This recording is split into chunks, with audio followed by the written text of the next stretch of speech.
கர்த்தருக்கு ஸ்தோத்திரம். கர்த்தராகிய இயேசு கிறிஸ்துவின் இன்ப நாமத்தில் இனிய வாழ்த்துக்கள். இன்றைய தியானத்திற்காக ஜெபித்த பொழுது தேவன் தந்த வசனம் மத்தேயு எழுதின சுவிசேஷம் 10ஆம் அதிகாரம் 16ஆம் வசனம். ஆடுகளை நாய்களுக்குள்ளே அனுப்புகிறது போல இதோ நான் உங்களை அனுப்புகிறேன். ஆகையால் சர்ப்பங்களைப் போல வினாவுள்ளவர்களும் புறாக்களைப் போல கபடற்றவர்களுமாயிருங்கள்.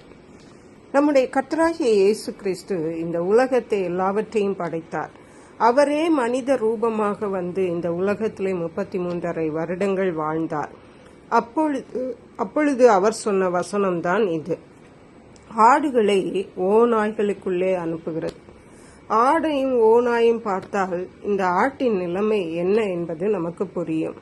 அதே போன்றுதான் தேவன் சீஷர்களை பார்த்து சொன்னார், உங்களை ஆடுகளை ஓநாய்களுக்குள்ளே அனுப்புகிறது போல நான் உங்களை அனுப்புகிறேன் என்று. தேவனுடைய பிள்ளைகளுக்கு, தேவனுக்கு ஊழியம் செய்கிறவர்கள், இயேசு கிறிஸ்துவை பின்பற்றுகிறவர்களுடைய எல்லாருடைய நிலைமையும் இதுதான். அதாவது ஆடுகள் இந்த உலகத்திலே அநேக சவால்கள், நாய்களை போன்ற சவால்கள் இருக்கின்றன.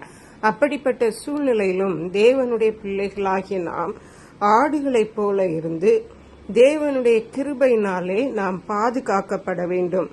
ஆகவேதான் இயேசு சொன்னார், அப்படிப்பட்ட நிலைமையில்தான் நீங்கள் இருக்கிறீர்கள். ஆகவே நீங்கள் சர்ப்பங்களைப் போல வினாவுள்ளவர்களும், சர்ப்பங்கள் மிகவும் ஒரு நல்ல வினாவுள்ளது இருக்கிறது போல கர்த்தருடைய பிள்ளைகளாகிய நாமும் இருக்க வேண்டும். புறாக்களைப் போல கபடற்றவர்களுமாய் இருக்க வேண்டும். சர்ப்பத்தைப் போல வினாவும் வேண்டும், அதே நேரம் புறாக்களைப் போல கபடற்றவர்களாயும் இருக்க வேண்டும். மற்றவர்களுக்கு நாம் தீமை செய்யவும் கூடாது. ஆனால் நாம் இருக்கிற இடங்களிலே, நாம் வாழ்கிற இந்த பூமியிலே நாம் வினாவுள்ளவர்களாக, சர்ப்பங்களைப் போல ரொம்ப கூர்மையான வினாவுள்ளவர்களாக காணப்பட வேண்டும். அதாவது அதை நம் வாழ்கிற இந்த இடத்தை, இந்த பூமியிலே நாம் இருக்கிற அந்த சூழ்நிலைகளை, நம்மை சுற்றி உள்ளவர்களை நாம் பகுத்தறிகிறவர்களாக, கூர்மையாக பகுத்தறிகிறவர்களாக காணப்பட வேண்டும். இந்த உலக வாழ்க்கை இப்படிப்பட்ட குணங்கள் நமக்கு இல்லை என்றால் நாம் சந்தோஷமாக, விடுதலையாக, வெற்றியாக வாழ்வது கடினம்.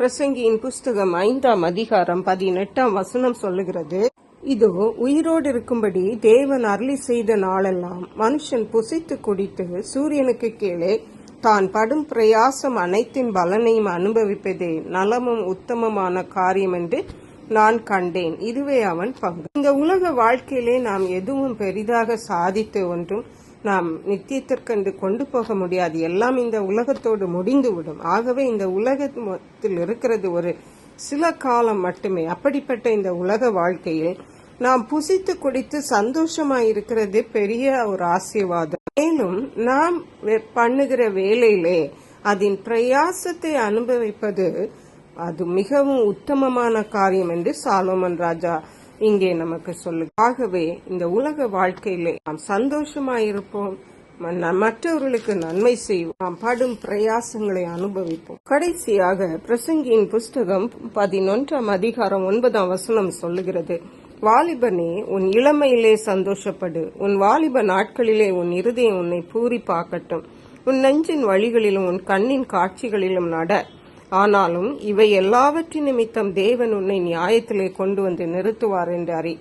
அதாவது இந்த உலக வாழ்க்கையில எல்லாருக்கும் இது பொருந்தும். ஆனால் இங்கே சாலமோன் ராஜி குறிப்பாக பிரசங்கி வாலிபர்களுக்கு சொல்லி இருக்கு, எல்லாருக்கும் பொருந்த. வாழ்க்கையில நம்முடைய இஷ்டத்துக்கு நாம் வாழ்ந்து விடலாம், ஆனால் ஒரு நியாய தீர்ப்பு இருக்கிற உலக வாழ்க்கை தான் நம்முடைய நித்தியத்தை நிர்ணயிக்கிற ஒரு வாழ்க்கை. நித்தியமாக நாம் சந்தோஷமாக இருக்க வேண்டுமா, துக்கமாக வேதனையா இருக்க வேண்டுமா என்று உலக வாழ்க்கையில் தான் நாம் தெரிந்து கொள்ள வேண்டிய ஒரு இடம். அந்த சாய்ஸ் இங்கே தான் இருக்கு. ஆகவே நாம் கர்த்தருக்கு பயந்து இந்த உலக வாழ்க்கையில அவருக்கு பிரியமாய் வாழ்வோம், நித்திய சந்தோஷத்தை சுதந்தரிப்போம். ஜெபிப்போம்.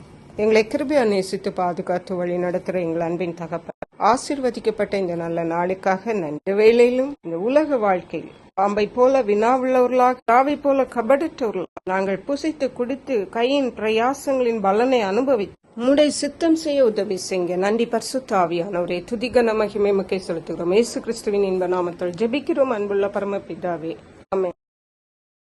இயேசு கிறிஸ்துவின் சுவிசேஷம் ஒவ்வொருவரையும் சென்றடையும்படியாக இந்த செய்தியை உங்கள் நண்பர்களுக்கு அனுப்பி வைக்குமாறு தாழ்மையுடன் கேட்டுக்கொள்ளுகிறேன்.